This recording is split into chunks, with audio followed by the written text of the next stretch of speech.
Hi friends, welcome to family education 1.2 YouTube channel. सभी साथियों का आज के अपनी इस भारत का भूगोल की क्लास में स्वागत है। तो दोस्तों आज हम पढ़ेंगे भारत की प्रमुख नदियों के बारे में। चलिए दोस्तों शुरू करते हैं आज की अपनी क्लास को।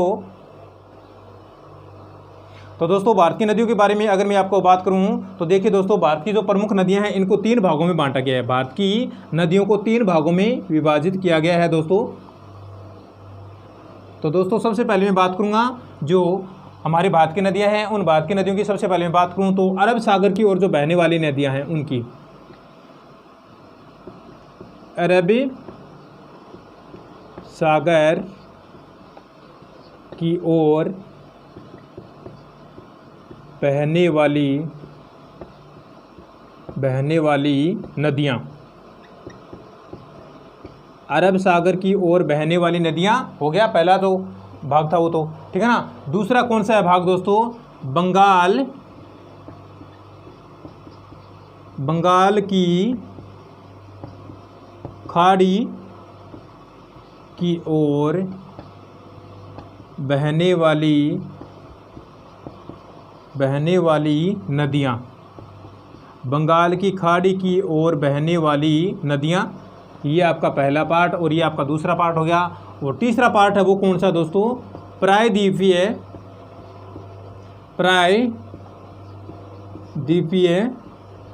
भारत की नदियां, प्रायद्वीपीय भारत की नदियां। तो ये आपका दोस्तों 3 पार्ट हो गए। भारत की प्रमुख नदियों को मैंने 3 भागों में विभाजित कर दिया है, यानी कि अरब सागर की ओर बहने वाली नदियां, बंगाल की खाड़ी की ओर बहने वाली नदियां और प्रायद्वीपीय भारत की नदियां। इसी प्रकार से दोस्तों जो हमारा राजस्थान का अपवाह तंत्र पढ़ा है हमने, हमारी क्लासें चल रही है राजस्थान के अपवाह तंत्र की तरफ से। तो दोस्तों राजस्थान का जो अपवाह तंत्र वो भी क्या 3 भागों में विभाजित है। जैसे कि पहला है आंतरिक जो प्रवाह की नदियां हो गया, पहला पार्ट। दूसरा कौन सा हो गया दोस्तों? अरब सागर की ओर बहने वाली नदियां हो गया। और तीसरा पार्ट कौन सा हो गया दोस्तों?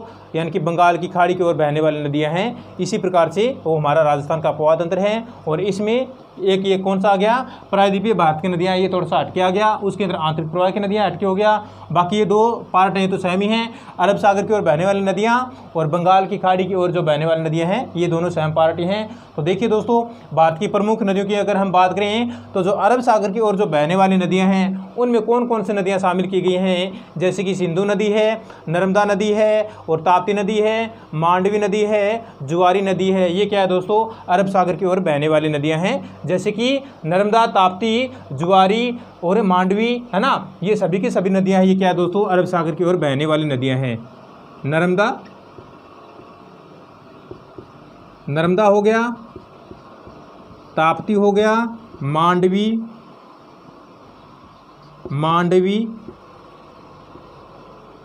जुआरी है ना। नर्मदा, ताप्ती, मांडवी, जुआरी और एक और कौन सा हो गया दोस्तों? सिंधु नदी,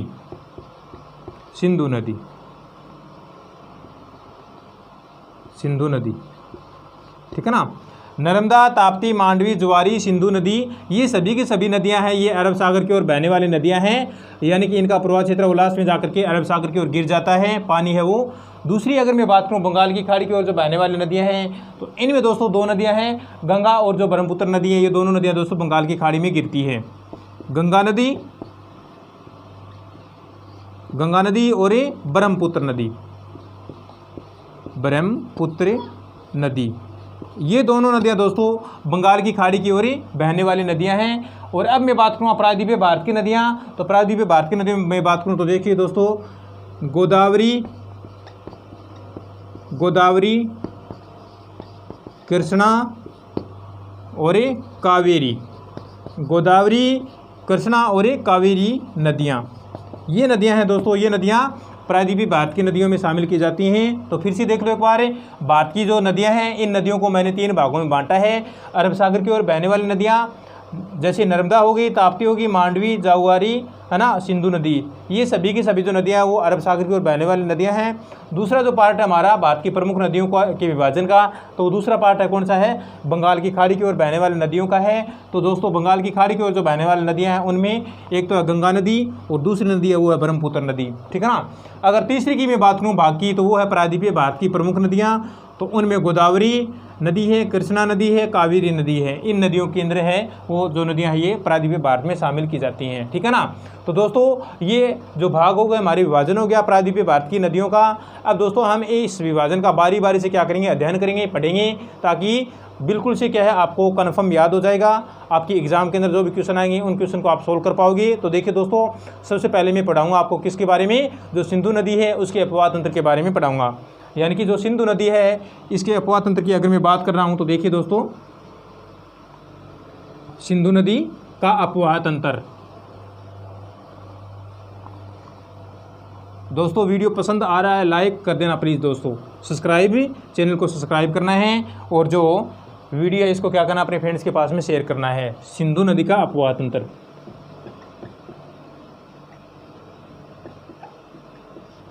नदी का अपवाह तंत्र।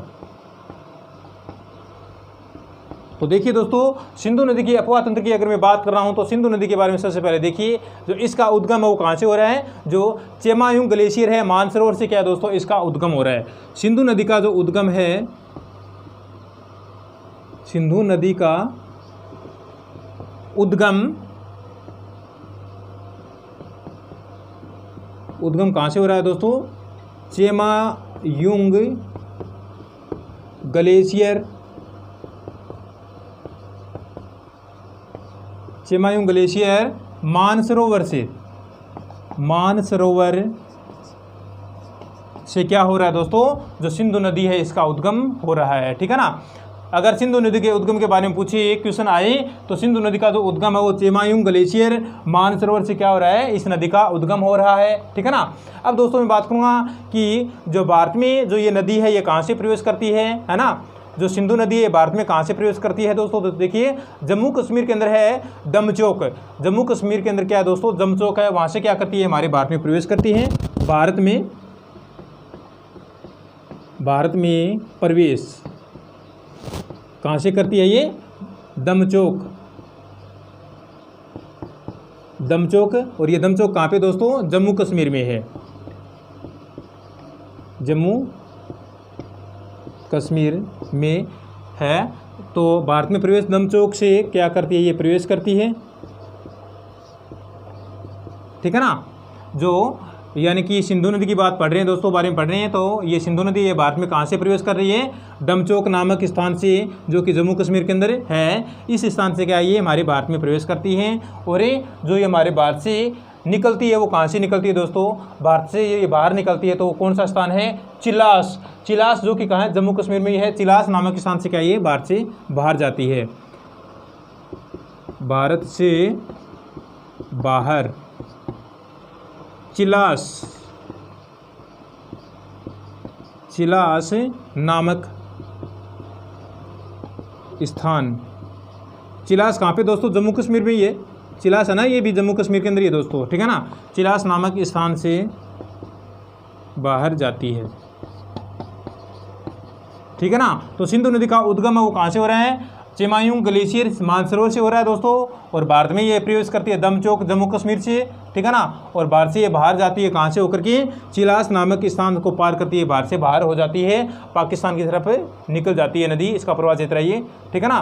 तो आपको प्रवाह क्षेत्र के अंदर ये आपको मैंने बता दिया। अब दोस्तों मैं बात करूँगा जो सिंधु नदी है इसकी सहायक नदियों की। तो सिंधु नदी की जो सहायक नदियाँ हैं उनमें देखिए दोस्तों, जो पंचनद है वो क्या है इसकी सहायक नदियों में शामिल किया जाता है, जैसे कि जो रावी है, चिनाब है, झेलम है, सतलज है और व्यास, ये दोस्तों क्या है इसकी सहायक नदियाँ हैं। सिंधु की सहायक नदियाँ। तो देखिए दोस्तों, इसकी सहायक नदियों की मैं बात करूं तो झेलम, रावी, व्यास, चिनाब और सतलज, ये पांचों नदियां हैं। ये नदियां दोस्तों इसकी क्या है, सहायक नदियां हैं। और इन पांचों नदियों को क्या बोला गया दोस्तों, पंचनद बोला गया है। इन पांचों नदियों को किस नाम से पुकारा गया है दोस्तों, पंचनद के नाम से पुकारा गया है, जो क्या है सिंधु की सहायक नदियां हैं। झेलम हो गया, रावी हो गया, व्यास हो गया, चिनाब हो गया आपका और सतलज, ये पांचों नदियां हैं। ये पांचों नदियां सिंधु की सहायक नदियां हैं, इनको पंचनद के नाम से पुकारा गया है। अब दोस्तों मैं बात करूँगा कि जो सिंधु में जो पंच नदी का जो मिलन है वो कहाँ से हो रहा है। पाकिस्तान का जो मिठान कोट है वहाँ से क्या है, सिंधु नदी है, इसका पंच नदियों के साथ में मिलान हो रहा है। यानी कि सिंधु नदी जो ये पंच नद हैं ये सिंधु नदी के साथ कब मिलते हैं। सिंधु नदी सिंधु नदी और जो पंच नद का जो मिलन है का मिलन कहाँ पे हो रहा है दोस्तों, पाकिस्तान के मिठान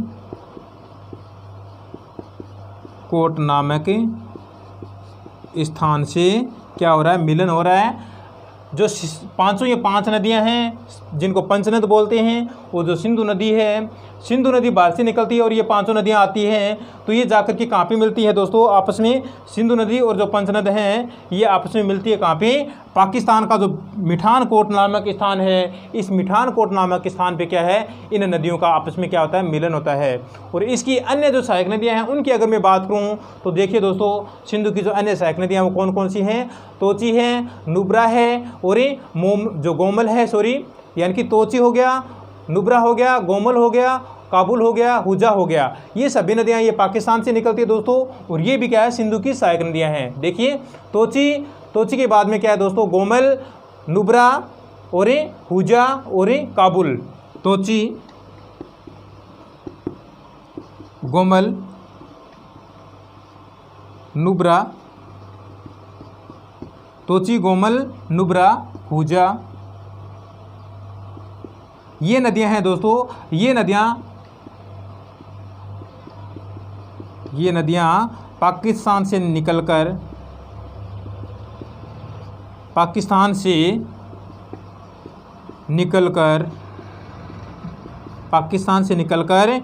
सिंधु नदी में मिल जाती है, सिंधु नदी में मिल जाती है। ठीक है ना दोस्तों। तो देख लो फिर से, तोची नदी हो गया, गोमल हो गया, नुब्रा हो गया, हुजा हो गया, ये सभी जो नदियां हैं ये नदियां कहाँ मिलेगी, सिंधु नदी के अंदर मिल जाती है। और कहाँ से निकलती है ये नदियां, पाकिस्तान से निकलती है। तोची, गोमल, नुब्रा, काबुल, हुजा, काबुल यानी कि काबुल, ये 5 नदियाँ ये तो पाकिस्तान से निकलती हैं। और जो ये पंचनद है ना, ये भी क्या है, इसकी सहायक नदियाँ हैं। 5 तो होगी पाकिस्तान वाली और 5 होगी पंचनद वाली, यानी कि इसकी 10 जो सहायक नदियाँ हैं वो क्या हैं, इसमें आकर के गिरती हैं, सिंधु नदी में आकर गिरती हैं। ठीक है ना दोस्तों। तो अब दोस्तों मैं बात करूँगा कि जो हमारा मानचित्र है, भारत का मानचित्र है, उसके अंदर इस नदी का प्रवाह क्षेत्र कैसे है। देखिए दोस्तों, भारत के मानचित्र की अगर मैं बात करूँ तो फिर से देख लो एक बार, इसको समझ लेते हैं।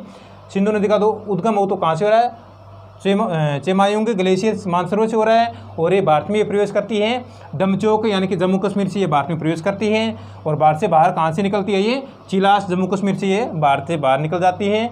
और सिंधु की सहायक नदियाँ वो पंचनद के अंदर आने वाली जितनी नदियाँ हैं, जैसे झेलम, रावी, व्यास, चिनाब, ये क्या है, इसकी सहायक नदियाँ हैं जो कि पंचनद के नाम से पुकार जाती है। और सिंधु नदी और जो पंचनद है ये आपस में कहाँ पे मिलन होता है, इनका आपस में पाकिस्तान का जो मिठान कोट नामक स्थान है वहाँ से क्या है दोस्तों, इन नदियों का आपस में क्या है, मिलन होता है। और इसकी जो अन्य सहायक नदियाँ वो कौन सी हैं, जो पाकिस्तान से निकलती हैं, जैसे काबुल है, तोची है, गोमल है, नुब्रा है, हुजा है, ये क्या है दोस्तों, इनकी अन्य सहायक नदियाँ हैं, सिंधु की अन्य सहायक नदियाँ हैं जो क्या है पाकिस्तान से निकलती हैं। अभी इन नदियों का मानचित्र में किस प्रकार से प्रवाह क्षेत्र दिखाया गया है, देखिए दोस्तों, मानचित्र की अगर हम बात कर रहे हैं भारत के मानचित्र की, तो जो हमारे भारत का जम्मू कश्मीर है, यहाँ से ये नदी पार कर रही है जम्मू कश्मीर से होकर के। और इधर जो चेमायुंग ग्लेशियर है चीन की तरफ से, चेमायुंग ग्लेशियर से क्या है, ये नदी निकलती है, उद्गम होता है इस नदी का। तो देखिए हमारे भारत का थोड़ा सा मैं मैप बता रहा हूँ आपको।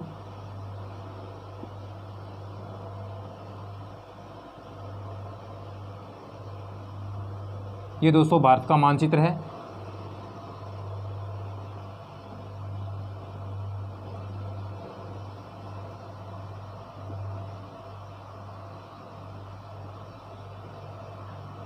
ये से, ठीक है ना दोस्तों। तो जो ये नदी है ना, ये नदी यहाँ से निकल रही है दोस्तों, इधर से। ये है दोस्तों चेमायुंग ग्लेशियर, चेमायुंग ग्लेशियर है। इस ग्लेशियर से क्या है, ये नदी निकल रही है।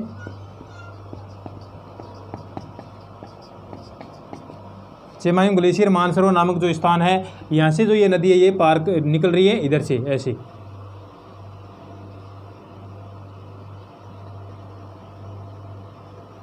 ऐसे जा रही है ये नदी।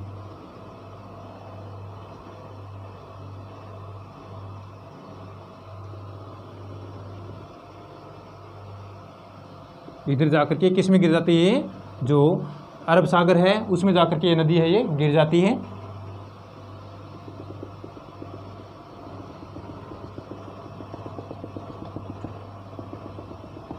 ठीक है ना दोस्तों।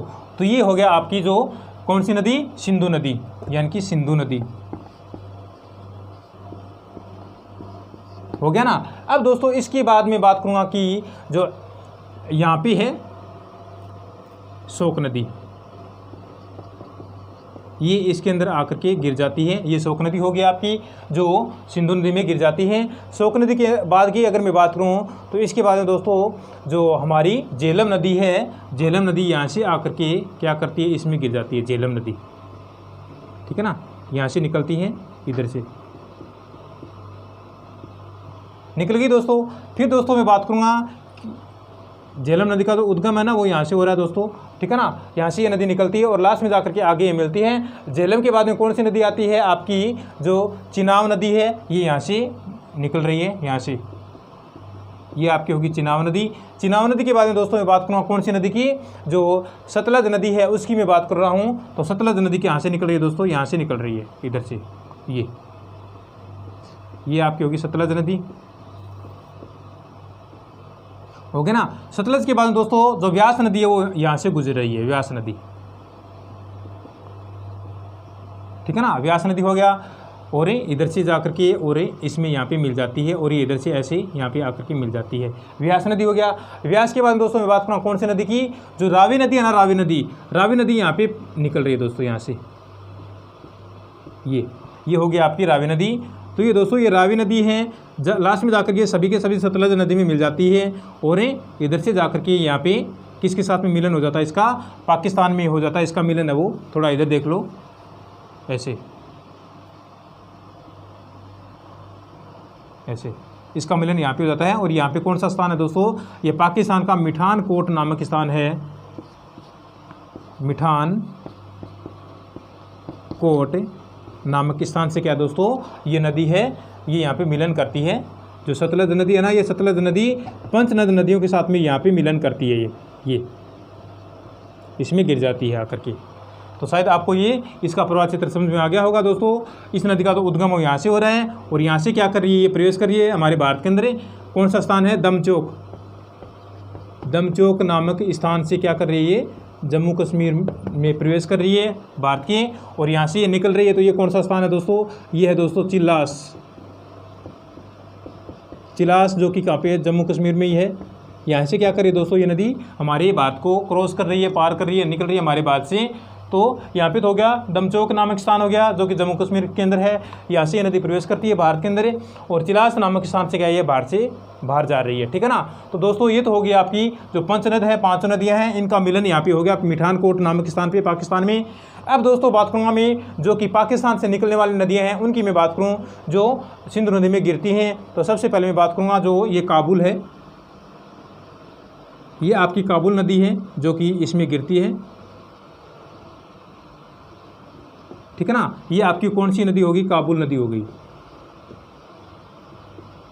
काबुल नदी होगी जो कि सिंधु नदी में आकर के मिल जाती है। काबुल के बारे में दोस्तों मैं बात करूँगा कि जो ये है दोस्तों तोची नदी। ये दोस्तों किसकी सहायक नदी है, काबुल की सहायक नदी है। और ये किस में गिर जाती है, इसका पानी है वो काबुल में गिर जाता है। फिर काबुल इसके पानी को लेकर के इस सिंधु नदी में गिरा देती है। ठीक है ना।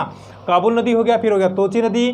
तोची नदी के बाद में दोस्तों मैं बात करूँ तो वो कौन सी नदी होगी दोस्तों, हुजा नदी। हुजा नदी क्या करेगी, इसमें आकर के यहाँ पे सीधी मिलती है हुजा नदी, वो यहाँ पे ये है आपकी हुजा नदी। हुजा नदी ये हो गया। अब हुजा नदी में मिलती है दोस्तों कौन सी नदी, नुब्रा नदी, वो हुजा नदी में मिल जाती है। ये आपकी नुब्रा नदी। लो नुब्रा नदी किसकी सहायक नदी होगी दोस्तों, हुजा की सहायक नदी होगी नुब्रा नदी है ये। ये आपकी है नुब्रा नदी, जो कि किसकी सहायक नदी है? नुब्रा नदी है ये हुजा की सहायक नदी है। अब दोस्तों बात करूँगा मैं किसकी, कि जो बच गया, कौन सी नदी बच गया दोस्तों? यानी कि काबुल हो गया, तोची हो गया, और ये हुजा हो गया, नुब्रा हो गया, ये सभी की सभी जो है ये सिंधु नदी में आकर के गिर जाती है। तो दोस्तों शायद आपको जो ये मानचित्र है ये समझ में आया होगा कुछ। तो अब दोस्तों आगे हम बात करेंगे जो सिंधु के बाद में जो आगे नदियाँ है, नर्मदा नदी है उसकी बात करेंगे। नर्मदा के बाद में जो आगे नदी है कौन सी है? ताप्ती नदी, उसकी बात करेंगे। तो दोस्तों एक बात और बता दूं कि जो एक सिंधु जल समझौता हुआ था, वो सिंधु जल समझौता किन किन के मध्य में था और कब हुआ था दोस्तों? 19 सितंबर 1960 को भारत और पाकिस्तान के मध्य क्या हुआ था? सिंधु जल समझौता हुआ था। यानी कि 19 सितंबर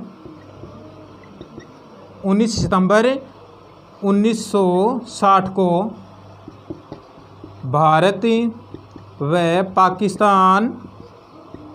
भारत व पाकिस्तान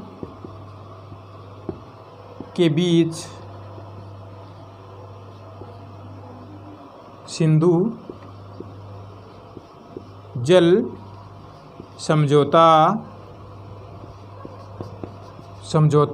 हुआ था। ठीक है ना? यानी कि 19 सितंबर 1960 को भारत व पाकिस्तान के बीच सिंधु जल समझौता हुआ था। उसमें भारत का प्रधानमंत्री तो कौन था? पंडित जवाहरलाल नेहरू था। और पाकिस्तान का राष्ट्रपति कौन था दोस्तों? अयूब खान था। यानी कि भारत का प्रधानमंत्री तो कौन था दोस्तों? भारत का प्रधानमंत्री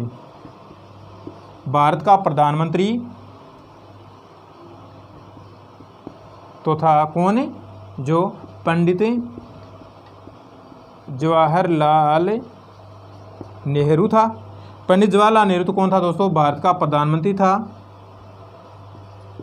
नेहरू हो गया। और जो पाकिस्तान का राष्ट्रपति था, वो राष्ट्रपति का नाम क्या था दोस्तों? पाकिस्तान के राष्ट्रपति का नाम था दोस्तों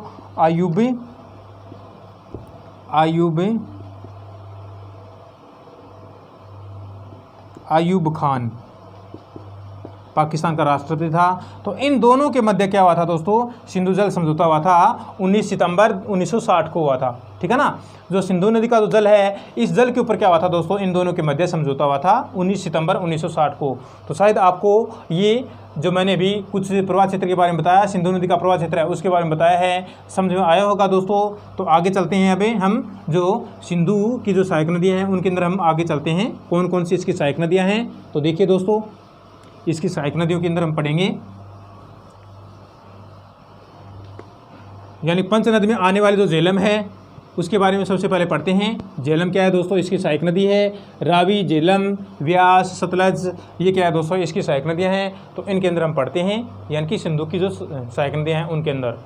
तो देखिए दोस्तों, जो झेलम है वो सिंधु की सहायक नदी है, इसके बारे में हम पढ़ेंगे। सबसे पहले झेलम नदी, ये दोस्तों सिंधु की सहायक नदी है, सिंधु की सहायक नदी है, सहायक नदी है। और इसका जो उद्गम है वो कहाँ से हो रहा है दोस्तों? बेरीनाग झरने से होता है। उद्गम कहाँ से होता है दोस्तों? बेरीनाग झरने से क्या हो रहा है दोस्तों? इसका उद्गम हो रहा है झरने से। ठीक है ना? झेलम नदी का उद्गम है, बेरीनाग झरने से क्या हो रहा है? इसका उद्गम हो रहा है। और ये क्या है दोस्तों? सिंधु की सबसे छोटी सहायक नदी है। ये झेलम है ना, झेलम, ये दोस्तों सिंधु की सबसे छोटी सहायक नदी है। सिंधु की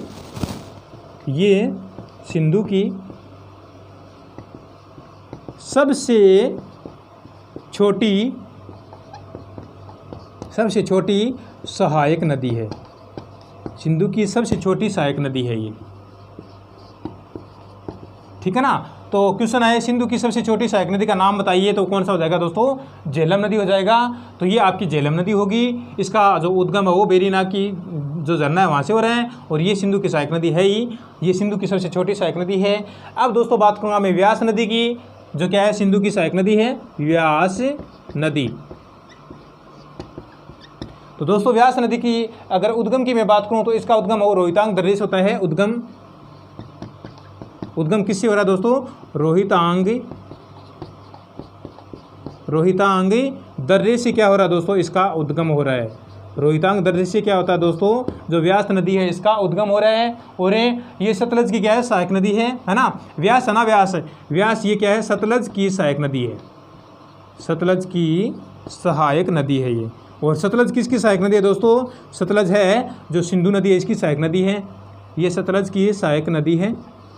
हो गया ना। अब दोस्तों मैं बात करूंगा कि जो सतलज और जो व्यास है, इन दोनों नदियों के मिलन स्थान पे क्या है दोस्तों, दो बांध बनाए गए हैं। एक बांध का तो नाम क्या है दोस्तों, हरिके बैराज बांध है, और जो दूसरा बांध है वो कौन सा दोस्तों, पोंग बांध है। और जो हरिके बैराज बांध है ये तो कहाँ पे है दोस्तों, पंजाब में बनाया गया है। और जो पोंग बांध है ये दोस्तों कहाँ पे बनाया गया है, हिमाचल प्रदेश के अंदर बनाया गया है। और जो हरिके बैराज नामक बांध है, इस बांध से क्या हो रहा है दोस्तों, जो इंदिरा गांधी नहर है इसका उद्गम हो रहा है। तो देखिए दोस्तों, जो व्यास व सतलज, व्यास व सतलज नदियों के मिलन स्थान पर, मिलन स्थल पर मान लो, मिलन स्थल पर दो बांध बनाए गए हैं दोस्तों, दो बांध ही बनाए गए हैं। तो जो पहला बांध है उसका नाम क्या है दोस्तों, पहले बांध का नाम नंबर 1 हरिके बैराज बांध। हरिके बैराज बांध ये कहाँ पे दोस्तों, पंजाब में स्थापित किया गया है, पंजाब में निर्मित है ये बांध, है ना। हरिके बैराज बांध है ये। दूसरा बांध है वो कौन सा दोस्तों, पोंग बांध है, पोंग बांध है, ठीक है ना। तो ये पोंग बांध है कहाँ पे दोस्तों, हिमाचल प्रदेश में है, हिमाचल प्रदेश में है, ठीक है ना। ये दोनों बांध कहाँ पे बनाए गए हैं, जहाँ पे व्यास व सतलज नदी आपस में मिलती हैं, उस मिलन स्थल पे क्या दोस्तों, इन दोनों बांधों का निर्माण किया गया है। और जो हरिके बैराज बांध है, यहाँ से क्या दोस्तों, जो इंदिरा गांधी नहर है, इंदिरा गांधी नहर है, इसका क्या हो रहा है, उद्गम हो रहा है ना। इंदिरा गांधी नहर का क्या हो रहा है दोस्तों, उद्गम हो रहा है। तो दोस्तों ये बात आपको समझ में आ गई होगी, यानी कि व्यास नदी का उद्गम रोहितांग दर्रे से होता है ना। और ये सतलज की सहायक नदी है। व्यास व सतलज नदी के जो मिलन स्थल है वहाँ पे क्या है दोस्तों, दो बांध बनाए गए हैं। एक बांध का नाम है दोस्तों हरिके बैराज बांध, जो कि पंजाब में बनाया गया है। और दूसरा बांध है वो पोंग बांध है, जो कि हिमाचल प्रदेश में बनाया गया दोस्तों। और हरिके बैराज नामक बांध है, इस बांध से क्या दोस्तों, इंदिरा गांधी नहर का क्या हो रहा है, उद्गम हो रहा है, जिसको राजस्थान नहर के नाम से भी पुकारा जाता है दोस्तों। तो ये आपका हो गया व्यास नदी। और झेलम नदी के बारे में मैंने बता दिया कि ये सिंधु की सहायक नदी है, और ये सिंधु की सबसे छोटी सहायक नदी है दोस्तों। इसका उद्गम है वो बेरी नाग झरने से हो रहा है। तो दोस्तों आज की क्लास को हम यहीं पे विराम देते हैं। आपका दिन शुभ रहे। जय हिंद, जय भारत दोस्तों।